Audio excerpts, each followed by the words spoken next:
அல்லாஹ் சுப்ஹானஹு வ தஆலா சூரத்துல் மாஊன் என்ற சூறாவிலே காஃபிர்களுடைய முனாஃபிக்குகளுடைய 6 தன்மைகளை அல்லாஹ் தெளிவுபடுத்துகின்றார். இந்த தன்மைகள் எங்களிடம் வந்துவிடக் கூடாது என்பதற்காக அல்லாஹ் எச்சரிக்கை செய்கின்றார்.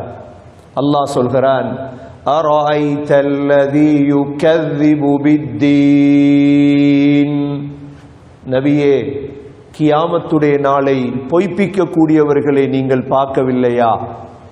தீன் என்றால் கியாமத்துடைய நாள். மாலிகி யௌமித்தீன். யௌமுத்தீன் என்றால் கடைசி நாள், கியாமத்துடைய நாள். அல்லாஹ் கேட்கிறான், கியாமத்துடைய நாளை பொய்ப்பிக்க கூடியவர்களை நீங்கள் பார்க்கவில்லையா? சகோதரர்களே, அல்லாஹ் எங்களை பாதுகாத்து விட்டான்.